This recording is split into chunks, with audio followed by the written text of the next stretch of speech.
Okay folks, I'm coming to you live from our school this time for a culinary skills demonstration. Today we're going to showcase the electric hand mixer, commercial electric hand mixer.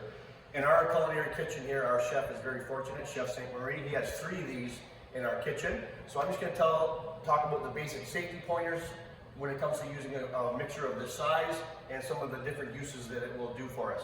So if you kind of pan over here, you see I got it unplugged. As always, we always begin with the unit unplugged so that there's no risk of it turning on. Let's talk about some of the key features. Up on top, we have our start and stop button. So we have a start and stop. If I wanted to just kind of do like a little pulse on and off, I could do it in this method.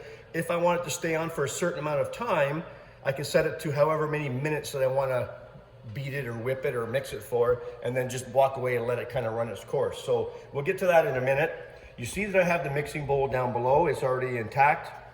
It also has a guard that is on a safety so that it has to be fully engaged before it will turn on, but we also have to have the bowl fully in the upright position before it can engage any kind of power. So those are kind of safety kind of protocols that are in place.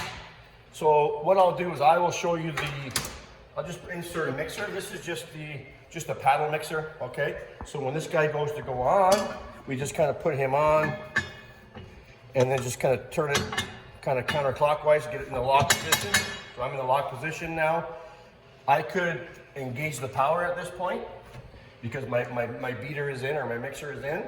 Now I can incorporate my ingredients, the wet, the dry, put it in there. I'm going to be closing this cage completely, and then I'm going to engage the bowl up. So now I'm kind of ready to go. Another thing to talk about is our manual, or our speed right here. So right now it's set on 1. Down would be speed 2. Up would be speed 3.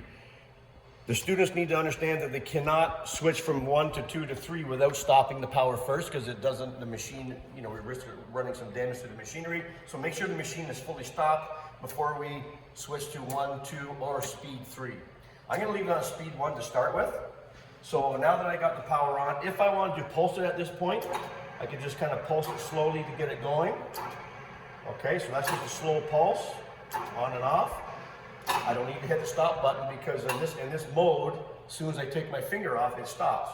If I wanted it to go for, let's say, 4 minutes, I could just let that go for 4 minutes and walk away.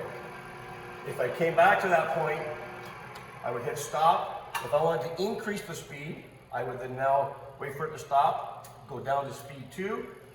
So you see it's a little bit faster. Okay, so that's speed 2, and I will stop it, and I will wait for it to fully stop movement. Then I will go to speed 3, and that's full speed, that's speed 3. So again, different applications for different mixes. Let's talk about some of the different applications. So if I open this up and disengage, I've got the paddle mixer in there right now.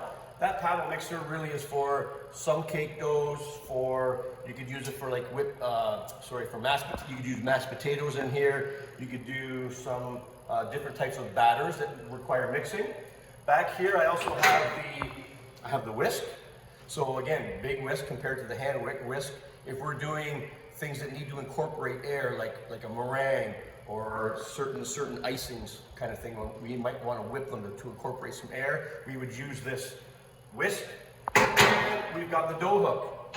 And the dough hook would be obviously for bread doughs, pizza doughs, things of that matter, that you need a process of kneading for a period of time. So if I wanted to make a bread that requires, let's say 10 minutes worth of kneading, I could put the dough hook on and let the machine do the work while I go and do other things. So this is the commercial mixer. Hopefully that clarifies some of the safety features around it and some of the different uses. If you have a chance to use something of this size, good for you, because it's a workhorse in the kitchen. Thanks for tuning in.